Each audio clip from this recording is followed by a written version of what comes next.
બનાસકાંઠા જિલ્લાના વાવ વિધાનસભા પેટા ચૂંટણીની મત ગણતરી આજ શનિવારે શરૂ થઈ છે। આ ચૂંટણી માટે 321 બૂથો પર 23 રાઉન્ડમાં મત ગણતરી હાથ ધરવામાં આવી રહી છે। વહેલી સવારે 8 વાગ્યાથી આ પ્રક્રિયા શરૂ થઈ છે, જેમાં પોસ્ટલ બેલેટની ગણતરી પહેલા હાથ ધરાશે અને ત્યારબાદ ઈવીએમ મશીનના મતની ગણતરી કરવામાં આવશે। બનાસકાંઠા વાવ વિધાનસભાની પેટા ચૂંટણી યોજાયા બાદ મતગણતરી પ્રક્રિયા માટે જગાણા એન્જિનિયરિંગ કોલેજ ખાતે વિશેષ વ્યવસ્થા ગોઠવવામાં આવી છે। વહીવટીતંત્રે તમામ તૈયારી કરી લીધી છે અને કલેક્ટરે જણાવ્યું છે કે સુરક્ષા વ્યવસ્થા કડક છે। મતગણતરી સ્થળ પર પોલીસ બંદોબસ્ત રાખવામાં આવ્યો છે અને દરેક તબક્કા પર ચોક્કસ દેખરેખ રાખવામાં આવશે। આ પેટા ચૂંટણીમાં કુલ 10 ઉમેદવારો ચૂંટણી મેદાનમાં છે અને તેમના ભાવિનો ફેસલો ઈવીએમ મશીનોમાં બંધ છે। ચૂંટણી દરમિયાન મતદારો દ્વારા આપવામાં આવેલા મતોનો જ સસ્પેન્સ હવે તૂટશે। 8 થી 8:30 પ્રથમ પોસ્ટલ બેલેટની ગણતરીમાં કરવામાં આવશે। 8:30 બાદ ઈવીએમ મશીનોની ગણતરી શરૂ થશે અને મતગણતરી 23 રાઉન્ડમાં પૂરી કરવામાં આવશે અને દરેક રાઉન્ડમાં પરિણામોની સ્થિતિ જાહેર કરવામાં આવશે। મતગણતરીના તમામ ટેબલ પર માઇક્રો લેવલ પર દેખરેખ રાખવામાં આવી રહી છે। મતગણતરી કેન્દ્રના અંદર અને બહાર કડક પોલીસ બંદોબસ્ત ગોઠવવામાં આવ્યો છે। પરિણામોની તાજેતર અપડેટ માટે અલગ મીડિયા રૂમ બનાવવામાં આવ્યો છે। મતગણતરી સવારે 8 વાગ્યાથી શરૂ થશે। આ માટે તમામ તૈયારી જિલ્લા વહીવટીતંત્ર દ્વારા હાલમાં પૂરી કરી દેવામાં આવી છે। જનરલ ઓબ્ઝર્વર શ્રી અને ઇલેક્શન કમિશન ઓફ ઇન્ડિયામાંથી આવેલા સેક્રેટરી શ્રીની હાજરીમાં મતગણતરી પ્રક્રિયા ચૂંટણી અધિકારી દ્વારા કરવામાં આવશે। હાલમાં તમામ જે ઈવીએમ છે એ જગાણા એન્જિનિયરિંગ કોલેજ ખાતે 24 અવર સીસીટીવી સર્વેલન્સ હેઠળ અને ત્રિસ્તરીય સુરક્ષા હેઠળ રાખવામાં આવ્યા છે, જેમાં ઈવીએમની સુરક્ષા સીઆરપીએફના જવાનો દ્વારા કરવામાં આવે છે, આઉટર રિંગની સુરક્ષા એસઆરપી દ્વારા કરવામાં આવે છે તથા સમગ્ર પ્રિમાઇસીસની સુરક્ષા લોકલ પોલીસ દ્વારા સંભાળવામાં આવી છે। બનાસકાંઠા જિલ્લા કલેક્ટરે કહ્યું છે કે મતગણતરીને લઈને સંપૂર્ણ વ્યવસ્થાઓ પૂરજોશમાં છે। ચૂંટણી પ્રક્રિયાની પારદર્શિતા જાળવવા માટે તમામ મર્યાદાઓ પાલન કરવામાં આવી રહી છે। હજારો મતદારો અને રાજકીય પક્ષોના કાર્યકરો પરિણામ માટે ઉત્સાહ અને નરવેરાની ભાવનામાં છે। ચૂંટણીના પરિણામોમાંથી જ કહેવાશે કે કયા પક્ષે વાવ વિધાનસભામાં જીતનો કિલ્લો કાબૂમાં લીધો છે। તમામ લાઈવ અપડેટ્સ અને પ્રાથમિક પરિણામો માટે અમારી સાથે જોડાયેલા રહો। આ ફેસલાથી ઘણા રાજકીય દાવપેચોને દિશા મળશે। વાવની મતગણતરી મહત્વ ધરાવે છે। સાયબર ફ્રોડ અને ડિજિટલ ધરપકડની ઘટનાઓ રોજબરોજ પ્રકાશમાં આવી રહી છે। આ ઘટનાઓના કારણે લોકોના લાખો રૂપિયાની છેતરપિંડી થઈ રહી છે। આને નિયંત્રિત કરવા માટે વિવિધ પ્રકારની કાર્યવાહી કરવામાં આવી રહી છે। ત્યારે ફરી એક ચોંકાવનારા સાયબર ગુના સામે આવ્યો છે, જ્યાં સીબીઆઈના નામે ભય પેદા કરીને સિનિયર સિટીઝનથી લાખો રૂપિયાની છેતરપિંડી કરનાર ગેંગ ઝડપાઈ છે। સાયબર ફ્રોડ અને ડિજિટલ ધરપકડની ગુનામાં રાજસ્થાનની ગેંગે લોકોને સીબીઆઈ અને દિલ્હી પોલીસના અધિકારીઓના નામે ડરાવી ધમકાવી તેઓ પાસેથી નાણાં પડાવવાની કાવતરાખોરી કરી હતી। આ ગેંગે ફેક પાર્સલ અને વિડીયો કોલ્સના માધ્યમથી ડિજિટલ ધરપકડ જેવા હથિયારોનો ઉપયોગ કર્યો હતો, જેનાથી લોકો ડરી ગયા અને મોટા પાયે છેતરાયા। સામાન્ય નાગરિકોને દિલ્હી પોલીસ સીબીઆઈ જેવી બ્રાન્ચના ઉચ્ચ અધિકારીના નામે વાતચીત કરી તેઓના નામના આધાર કાર્ડનો ઉપયોગ કરી એક પાર્સલ મોકલવામાં આવેલું હતું, જેમાંથી bank, ATM, passport, ATM, drugs મળેલું છે, જે બાબતે તેમના વિરુદ્ધ પોલીસ ફરિયાદ થયેલી છે તેવું જણાવી ભોગ બનનાર સિનિયર સિટીઝન નાગરિકોને ડરાવી ધમકાવી તેમના વિરુદ્ધ કોર્ટમાંથી અરેસ્ટ વોરંટ નીકળેલો છે તેવી હકીકત જણાવી તેમને વિડીયો કોલ કરી ડિજિટલ એરેસ્ટ કરી ધમકીઓ આપી ભોગ બનનાર પાસેથી નાણાં પડાવતી રાજસ્થાનની ગેંગના સભ્યોને સાયબર ક્રાઇમ બ્રાન્ચે પકડી પાડી છે, જેમાં પાર્સલ છે, પાર્સલમાં ડ્રગ્સ છે, હથિયાર છે, એટીએમ કાર્ડ છે। આ બધું એમના પાર્સલમાં મળ્યું હતું અને આના લીધે તમને અરેસ્ટ કરવામાં આવે છે તેવું કહી વિડીયો કોલના માધ્યમથી બતાવવામાં આવ્યું હતું અને પછી ડિજિટલ એરેસ્ટ કર્યું। એ પછી ડિજિટલ એરેસ્ટ કર્યા પછી એમને કીધું કે તમે પૈસા ટ્રાન્સફર કરો। એમના 6 બેંકના ખાતા હતા, 6 બેંકના ખાતામાંથી એમને એક ખાતામાં ટ્રાન્સફર કર્યા અને પછી બેંકે જઈને આરટીજીએસના માધ્યમથી એમને 1 કરોડથી વધુ છેતરપિંડી કરવામાં આવી। સૌપ્રથમ એ લોકોએ દિલ્હી પોલીસમાંથી બોલે છે એ રીતે ઓળખ આપી અને કીધું કે તમને અમે અરેસ્ટ કરીએ છીએ. એક અરેસ્ટ વોરંટ બતાવ્યું જેમાં CBIની સ્ટેમ્પ હતા. પછી એમને એક સિનિયર તરફ એમને ફોન ડાયવર્ટ કર્યો. વિડીયો કોલ પર CBIની ઓળખ આપીને એક વ્યક્તિ વાત કરતા હતા અને MDMA ડ્રગ્સ છે અને હથિયાર છે, ATM કાર્ડ છે, એ રીતે તમારા બેંક ખાતા, તમારા જે આધાર કાર્ડ છે એમાં આ બધી પ્રવૃત્તિ લિંક થઈ છે, જેથી એને ડરાવવામાં આવ્યું હતું. એને એવું કીધું હતું કે તમે અત્યારે આ પૈસા આપી દો અને આમાં કંઈક અમે રસ્તો કરીશું. જો તમે કોઓપરેટ ન કરો તો પછી અમે તમને ફિઝિકલી આવીને અરેસ્ટ કરીશું. એના પછી એમને એક ન્યૂઝપેપરની એક ઘટનાનું એમનું ધ્યાન ગયું અને એમને ખ્યાલ આવ્યું કે આ એક સાયબર ફ્રોડ છે, તેમની સાથે થયું છે અને તાત્કાલિક સાયબર પોલીસમાં જાણ કરી અને 1930 પર કોલ કર્યો, જેથી આપણે સમગ્ર કાર્યવાહી કરવામાં ચાલુ કરી. આ 3 કલાકમાં રહ્યા હતા. એના પછી એમને થોડુંક ન્યૂઝપેપરની એક ઘટનાનું ધ્યાન ગયું અને એમને ખ્યાલ આવ્યું કે આ સાયબર ફ્રોડ છે. એકાઉન્ટમાં જે બેંકનું ખાતું હતું એ એકાઉન્ટમાં પૂરેપૂરા પૈસા ગયા હતા. એ મુખ્ય આરોપી શિવરાજ જાટ કરીને છે, જે એ મૂળ રાજસ્થાન બલોતરાનો છે. તેને પકડવા માટે અલગ અલગ 3 ટીમો બનાવી અને ડીસા પાટણમાંથી પકડવામાં આવ્યો. ઓનલાઈન જુગારનું દૂષણ દિવસે ને દિવસે ફેલાતું જઈ રહ્યું છે. ઓનલાઈન ગેમિંગ એપ અને સાઇટ દ્વારા અનેક યુવાનો જુગાર, કસિનો અને ક્રિકેટ સટ્ટો રમે છે અને મોટી રકમ હારી જતા કોઈ રસ્તો ન મળતા આપઘાત કરી લે છે. આવી જ ઘટના રાજકોટમાં બનવા પામી છે. જામનગર રોડ પર આવેલા નાગેશ્વર સોસાયટીના વર્ધમાન એપાર્ટમેન્ટમાં પાસે રહેતા કૃષ્ણા રમાકાંત પંડિત નામના 20 વર્ષીય યુવાને ઘરે ગળો ફાંસો ખાઈ આપઘાત કરી લીધો હતો. રાજકોટ શહેરના જામનગર રોડ પર આવેલા નાગેશ્વર સોસાયટીના વર્ધમાન એપાર્ટમેન્ટ પાસે રહેતા કૃષ્ણા રમાકાંત પંડિતે પોતાના ઘરે ગળે ફાંસો ખાઈ આપઘાત કર્યો હતો. પરિવારજનો કૃષ્ણાના રૂમમાં પ્રવેશી બોલાવવા જતા કૃષ્ણા લટકતી હાલતમાં જોવા મળ્યો હતો. આ સમયે દેકારો બોલી જતા પાડોશમાં રહેતા નવીનભાઈએ તુરંત 108ને જાણ કરી હતી. ત્યારબાદ 108ના EMT દિવ્યાબેન બારોટ ઘટનાસ્થળે પહોંચી ગયા હતા અને કૃષ્ણા પંડિતને તપાસી મૃત જાહેર કર્યો હતો. ये जो भी घटना हुई है सब गेम के कारण ही हुई है और बच्चे को जब मनी लॉस जब हो गया उसके बाद उसने पेरेंट्स को बताना उचित नहीं समझा और अपने आप उसने डिसीजन लेकर के अपघात कर लिया. विशेष मैं यही कहूँगा सभी माता पिता से अपने बच्चों को पूरी तरह ध्यान रखें, ऑनलाइन मोबाइल पे पूरा ध्यान रखें. सरकार को कम से कड़क नियम लेना चाहिए कि ये जितने भी एप्लीकेशंस चल रहे हैं उन सभी पे बैन लगाया जाए या बंद कर दिया जाए, क्योंकि इसी गेम की वजह से कई ऐसे भी केसेस होंगे जो आज हमारे सामने या न्यूज में कहीं बाहर भी नहीं आए होंगे, जो अंदर ही अंदर वो उन्होंने दबा दिया होगा केस को. ऐसे भी बहुत केसेस होंगे. મૃતક કૃષ્ણા પંડિતના મોબાઈલમાંથી એક સુસાઇડ નોટ મળી આવી હતી, જેમાં પરિવારજનોને સંબોધીને લખ્યું હતું કે પોતે ઓનલાઈન ચાલી રહેલી ગેમિંગ એપમાં સટ્ટો રમતો હતો અને તેમાં મોટી રકમ હારી જતા કોઈને મોં દેખાડવાને લાયક ન રહેતા પોતે આ પગલું ભર્યું છે. આ ઘટના મામલે હવે ગાંધીગ્રામ પોલીસ વધુ તપાસ હાથ ધરી છે. ગાંધીગ્રામ પોલીસ સ્ટેશનમાં અકસ્માત મોત જાહેર થયેલ છે, જે મુજબ 20 વર્ષીય યુવાન છે, એમણે ગળાફાંસો ખાઈ અને સુસાઇડ કરેલ છે. એ જે વ્યક્તિ છે એણે પોતાની સુસાઇડ નોટ પણ લખેલી હતી અને એ વ્યક્તિનો ફોન અમારા દ્વારા કબજે કરવામાં આવેલો છે અને પ્રાથમિક દ્રષ્ટિએ કોઈ ઓનલાઈન ગેમ અથવા તો બેટિંગમાં એ વ્યક્તિ પૈસા ગુમાવ્યા હોય એવું પ્રાથમિક દ્રષ્ટિએ અમારા ધ્યાન પર આવેલું છે. વધુની જે વિગતો છે એ મેળવવા માટે થઈ એનો ફોન છે FSLમાં મોકલવામાં આવશે અને એની જે પણ વેબસાઇટ કે એપ્લિકેશન્સ હોય એની વિગતો મેળવવામાં આવશે.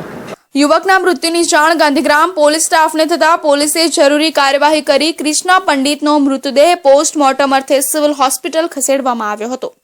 કૃષ્ણા એક ભાઈ અને એક બહેનમાં મોટો હતો અને કોલેજમાં પ્રથમ વર્ષમાં અભ્યાસ કરતો હતો, તેમજ તેની બહેન ધોરણ 12માં અભ્યાસ કરતી હોવાનું જાણવા મળી રહ્યું છે, જ્યારે તેના પિતા રાજકોટ અમદાવાદ હાઈવે પર આવેલી ખાનગી કંપનીમાં નોકરી કરે છે.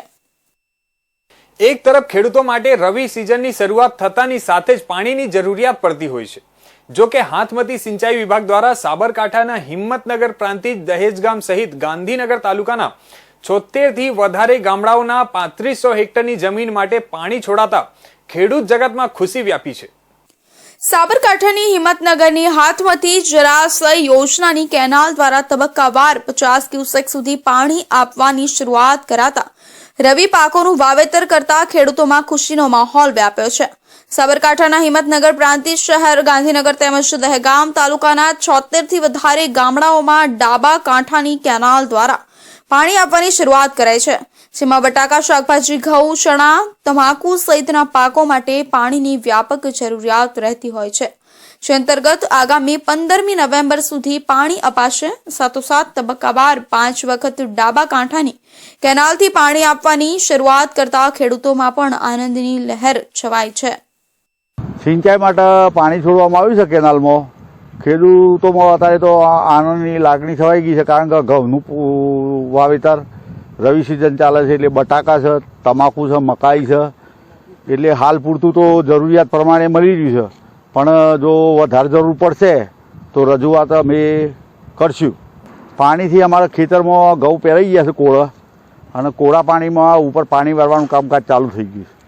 જોકે સાબરકાંઠાના હાથમાંથી જળાશય યોજના અંતર્ગત ડાબા કાંઠાની કેનાલ ઉપર સાબરકાંઠા તેમજ મહેસાણા જિલ્લાના 5 તાલુકાઓ સુધી પાણી પહોંચતું હોય છે, જેમાં સાબરકાંઠાના હિંમતનગર પ્રાંતિજ તેમજ ગાંધીનગર દહેગામના વિવિધ 76 જેટલા ગામડાઓમાં 3500 હેક્ટર જમીન માટે પાણીનો સરળ વિકલ્પ બની રહ્યો છે. જોકે સિંચાઈ વિભાગ દ્વારા આ વખતે કુલ 5 વખત પાણી આપવાના નિર્ણયની સાથોસાથ અત્યારથી જ કેનાલમાં પાણી શરૂ કરાય છે.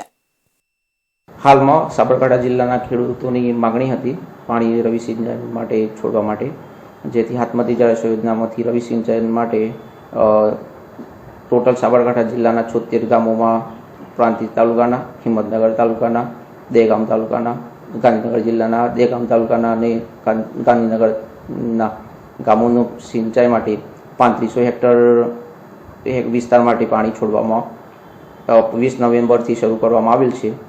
5 તબક્કાવાર પાણી છોડવાનું આયોજન છે, જે 14 માર્ચ સુધી છોડવામાં આવશે. જોકે સિંચાઈ વિભાગ દ્વારા આગામી સમયમાં ખેડૂતોની જરૂરિયાતના સમયે પાણી આપવાની રજૂઆત કરાઈ છે, ત્યારે સિંચાઈ વિભાગનો આ નિર્ણય ખેડૂત આલમ માટે કેટલો સફળ રહે છે એ તો સમય પર આધારિત રહેશે. છેલ્લા કેટલાક સમયથી ભાવનગર શહેર અને જિલ્લામાં અસામાજિક તત્વો છરી લઈને ફરતા નાના મોટા ગુનાઓ આચરતા જોવા મળ્યા છે. આ પ્રવૃત્તિઓને લીધે શહેરના રહેવાસી વિસ્તારમાં ભયનું માહોલ છે. આ પરિસ્થિતિને કાબૂમાં લેવા માટે આઈજી ગૌતમ પરવાર અને એસપી ડોક્ટર હર્ષદ પટેલના નેતૃત્વમાં ફૂડ પેટ્રોલિંગ અભિયાન શરૂ કરાયું છે. પોલીસ ટીમે બોર્ડીગેટ, સિંહ સર્કલ, મફતપરા, આડોડિયાવાસ, ખેડૂતવાસ, રૂપવાપરી, દીપક ચોક અને શિશુ વિહાર સહિતના હોટસ્પોટ વિસ્તારોમાં પેટ્રોલિંગ કર્યું. ઉલ્લેખનીય છે કે પોલીસે જે વિસ્તારોમાં ફૂડ પેટ્રોલિંગ કર્યું હતું તે વિસ્તારો પૈકી કેટલાક વિસ્તારોમાં દારૂ, જુગાર જેવી પ્રવૃત્તિ સૌથી વધુ થાય છે, અને તે વિસ્તારમાં નાની નાની વાતોમાં છરી મારવા સહિતના ગુનાઓ પણ વધુ બનતા હોવાના કારણે આ તમામ વિસ્તારોમાં નિર્દોષ લોકોને પોલીસની તેમને સુરક્ષા છે તેવો અહેસાસ અપાવવા માટે અધિકારીઓએ ફૂડ પેટ્રોલિંગ કર્યું હતું. પોલીસે વિસ્તારોમાં 2 બાઇક તેમજ પ્રોહિબિશનના 7 જેટલા ગુનાઓ પણ દાખલ કર્યા હતા. ઉચ્ચ અધિકારીઓનું ફૂડ પેટ્રોલિંગ આ વિસ્તારમાં ચર્ચાનો વિષય બન્યો હતો. પોલીસ અધિકારીઓ દ્વારા રહેવાસીઓ સાથે વાતચીત કરી અધિકારીઓએ લોકો સાથે સીધો સંપર્ક કરી પ્રશ્નો પૂછ્યા, જેમ કે શું તમને કોઈ પરેશાની થાય છે, કોઈ તમને હેરાન કરે છે, જેનો મુખ્ય ઉદ્દેશ્ય પોલીસની ઉપસ્થિતિ દ્વારા રહેવાસીઓનું સુરક્ષાનું લાગણીપૂર્ણ સંદેશ આપવો હતો. ફૂડ પેટ્રોલિંગ દરમિયાન એક અનોખી ઘટના બની, જ્યારે રખડતા ઢોર રસ્તા પર દોડતું જોવા મળ્યું. વિડીયોમાં રેન્જ આઈજી ગૌતમ પરમાર પણ ઢોરથી બચવા માટે દૂર જતા જોવા મળ્યા છે. આ ઘટના માત્ર મુખ્ય રસ્તાઓ પર જ નહીં, શહેરી વિસ્તારોમાં પણ રખડતા ઢોરના યથાવત ત્રાસની પુરવાર કરે છે. ઉચ્ચ અધિકારીઓના ફૂડ પેટ્રોલિંગ અભિયાનને લઈ સ્થાનિક લોકોમાં ઉત્સાહ અને આશા જાગી છે. પોલીસનો આ અભિગમ જરૂરી હતો એવા ઘણા સ્થાનિકોની પ્રતિસાદ છે. નિર્દોષ લોકોમાં સુરક્ષા ખાતરીનું માનસિક થેરાપી થયું છે. ખાસ કરીને અસામાજિક તત્વો ધરાવતા વિસ્તારોમાં રખડતા ઢોરની સમસ્યા સ્થાયી ઉકેલ માટે શું પગલાં લેશે તંત્ર? શું આ પેટ્રોલિંગના પગલે અસામાજિક પ્રવૃત્તિઓ પર લાંબા ગાળાનો અંકુશ રાખી શકાય છે? ફૂડ પેટ્રોલિંગ અભિયાન દ્વારા પોલીસ તંત્રે એક શક્તિશાળી સંદેશ મોકલ્યો છે કે શહેરમાં ગુનાખોરી સામે વહીવટી તંત્ર સંપૂર્ણ રીતે સજાગ છે. ભવિષ્યમાં આ અભિયાનનું પરિણામ શું લાવે છે તે જોવાનું રસપ્રદ રહેશે. દેશમાં પ્રતિબંધિત હાથીદાંતના ઉપયોગ મામલે પશ્ચિમ કચ્છ પોલીસે કાર્યવાહી કરી છે. ભુજની બજારમાં મણિયાર બેંગલ્સ નામની બંગડીની દુકાનમાં હાથીદાંતમાંથી બેંગલ્સ બનાવવામાં આવી રહી હતી, જેમાં 4 શખ્સોની ધરપકડ કરવામાં આવી છે. તો આ મામલે વધુ તપાસ ફોરેસ્ટ વિભાગને સોંપવામાં આવી છે. પશ્ચિમ કચ્છ પોલીસ અધિક્ષક વિકાસ સુડાના માર્ગદર્શન હેઠળ લોકલ ક્રાઇમ બ્રાન્ચની ટીમને જિલ્લામાં ચોરી છુપી રીતે કે છળકપટથી વન્ય પ્રાણી જીવોના અવશેષોના વેપાર પર વોચ રાખવા સૂચના આપવામાં આવી હતી. જે અંતર્ગત 16 નવેમ્બરના અલગ અલગ સરકારી વાહનોમાં ભુજ શહેર વિસ્તારમાં પેટ્રોલિંગમાં હતી.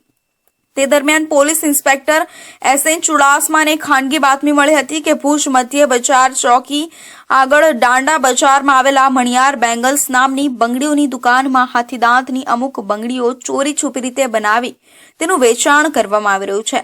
બાતમી મુજબ પશુ ચિકિત્સક ડોક્ટર દીક્ષિત પરમારનો સંપર્ક કરી તેમને સાથે રાખીને તેમજ પંચોના માણસો સાથે મણિયાર બેંગલ્સ નામની દુકાનમાં જઈ ટીમે તપાસ કરતા દુકાનમાં આસિમ અહમદ મણિયાર હાજર મળી આવેલા અને આ દુકાનમાં લાકડાના ટેબલના ખાનામાં પકડેલ એક બોક્સ બહાર કાઢી જોતા તેમાં નાની મોટી જાડી પાતળી સાઇઝની કુલ 10 હાથીદાંતની બંગડીઓ મળી આવી હતી. જે બાબતે કાયદેસરની કાર્યવાહી કરી ભુજ શહેર એ ડિવિઝન પોલીસ સ્ટેશનને આગળની તપાસ માટે સોંપવામાં આવેલી છે અને વધુ તપાસ ફોરેસ્ટ વિભાગ દ્વારા કરવામાં આવી રહી છે. जो इन्फॉर्मेशन हाथीदांत यानी कि आइवरी से संबंधित कुछ प्रोडक्ट्स के बेचान को लेकर के जुड़ी हुई थी, तुरंत इन्फॉर्मेशन पर एक्शन लेते हुए क्राइम ब्रांच की टीम ने जिस स्थान की इन्फॉर्मेशन मिली थी उस स्थान जो कि बाजार में एक मणियार बैंगल्स नाम की दुकान है वहां पर गए और वहां तलाशी ली. तलाशी के दौरान इन्फॉर्मेशन के अनुसार कुछ बैंगल्स हमने जब्त किए. આમ સંડોવાયેલા આરોપીઓ આસિમ અહમદ મણિયાર અને અહમદ સુલેમાન મણિયાર તથા અલ્તાફ અહમદ મણિયાર ઉપરાંત અઝરુદ્દીન નિઝામુદ્દીન મણિયાર છે. ભાવનગર મહાનગરપાલિકા દ્વારા રખડતા ઢોર પકડવાની કામગીરી કરવામાં આવે છે તેવા દાવાઓ કરવામાં આવી રહ્યા છે, પરંતુ ભાજપના જ શાસનમાં રખડતા ઢોરનો ત્રાસ યથાવત જોવા મળી રહ્યો છે. અને ગઈકાલે પૂર્વ મેયર મેહુલભાઈ વડોદરિયા સ્કૂટર પર જઈ રહ્યા હતા તે વેળાએ ખૂંટિયાએ અડફેટે લેતા ઈજા પહોંચતા તાત્કાલિક સારવાર રીતે હોસ્પિટલ ખસેડવામાં આવ્યા હતા. ભાવનગરના રૂપાણી સર્કલથી આતાભાઈ તરફ જઈ રહ્યા હતા તે વેળાએ પૂર્વ મેયર મેહુલભાઈ વડોદરિયાને ખૂંટિયાએ અડફેટે મારતા માથાના ભાગે ઈજા થતા સારવાર માટે ખાનગી હોસ્પિટલમાં ખસેડવામાં આવ્યા હતા. જ્યાં તેઓનું ડોક્ટર દ્વારા સીટી સ્કેન અને એક્સરે કરવામાં આવ્યા પછી ડોક્ટર દ્વારા પ્રાથમિક તપાસમાં તેમને કોઈ ગંભીર ઈજાઓ પહોંચી ન હોવાથી તબીબે જણાવતા પરિવારજનોએ રાહતનો શ્વાસ લીધો હતો. અમારા દ્વારા આ જે રખડતા ઢોર પકડવામાં આવે છે એને આપણે પેલા એક ડબ્બો હતો, સંખ્યા વધી એટલે 2 કર્યા. હાલ અમારી પાસે ટોટલ 4 ઢોર ડબ્બા છે અને ચારેય ઢોર ડબ્બાના થઈને લગભગ 1700-1800 જેટલા પશુઓને નિભાવવામાં આવે છે. આ ઉપરાંત અમે 2000 જેવા પશુઓ પાંજરાપોળ ગૌશાળામાં મોકલી આપેલ છે. આ અંગે ભાવનગર મહાનગરપાલિકાના મેયર ભરત બારડે જણાવ્યું હતું કે ભાવનગર શહેરમાં 4 ઢોર ડબ્બાઓ આવેલા છે, જેમાં આશરે 2000થી વધુ ઢોર રાખવામાં આવી રહ્યા છે અને દર મહિને આ 4 ઢોર ડબ્બા પાછળ 40 લાખ રૂપિયા મહિને નિભાવ ખર્ચ થઈ રહ્યો છે, જેમાં ઢોર માટે લીલો તથા સૂકો ઘાસચારો સાફ સફાઈ સહિતના નિભાવ ખર્ચ થઈ રહ્યો છે. આમ એક વર્ષમાં 4 ઢોર ડબ્બા પાછળ 3.50 કરોડથી વધુ નિભાવ ખર્ચ થઈ રહ્યો છે. ભાવનગર મહાનગરપાલિકામાં ઢોરના રંજાડની જે ફરિયાદ છે તેમાં આપણે 4 ઢોરવાળા રાખ્યા છે, 4 પેક થઈ ગયા છે. 2200 ઢોર આપણે ગૌશાળામાં પણ મોકલ્યા છે અને દરરોજ 10 થી 12 ઢોર આજે પણ આપણે પૂરી રહ્યા છીએ, પકડી રહ્યા છીએ અને આજની ખૂબ કડક સૂચના પણ આપી દેવામાં આવી છે કે લોકોને હેરાનગતિ ન થાય. ત્યારે શહેર સહિત જિલ્લામાં અનેકવાર ઢોરના ત્રાસથી ગંભીર ઈજાઓ થવા પામે છે અને લોકો રખડતા ઢોર અને ખૂંટિયાના ત્રાસથી ત્રાસી ગયા છે. ભૂતકાળમાં બાળકો અને વૃદ્ધો અનેકવાર આ ઢોરના ત્રાસથી ગંભીર ઈજા થઈ ગઈ છે. આ અંગે મહાનગરપાલિકાને વારંવાર ફરિયાદ કરવા છતાં પ્રશ્નોનો નિવેડો આવ્યો નથી. ભાવેણાને કલાનગરીનું બિરુદ આપવામાં આવે છે, જ્યારે કલાકારોને તેના સસ્તા બજેટમાં ઉત્તમ સ્ટેજ મળી રહે તે માત્ર યશવંતરાય નાટ્યગૃહ જ છે.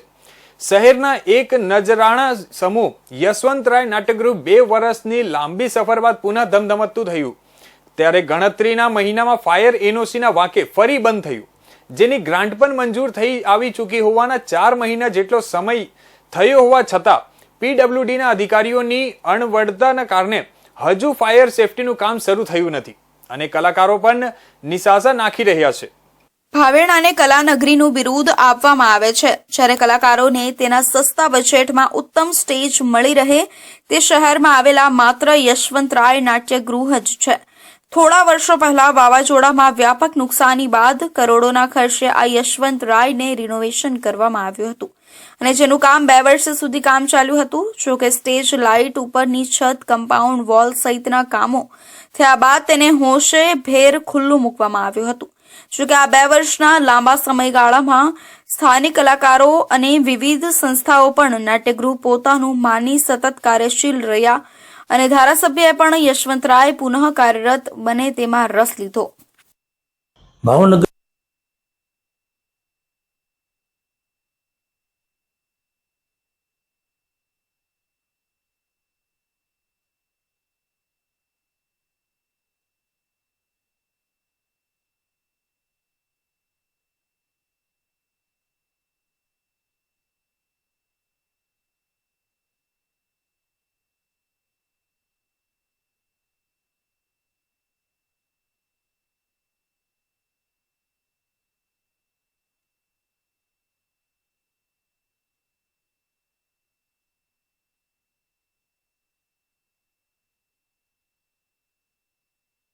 પરંતુ ગણતરીના મહિનાઓમાં ફાયર સેફટીના નિયમોને લઈ મહાનગરપાલિકા દ્વારા નોટિસ પાઠવતા 1 જૂનથી યુવક સેવા અને સાંસ્કૃતિક વિભાગ દ્વારા આ યશવંતરાય નાટ્યગૃહને બંધ કરવાના આદેશો આપ્યા.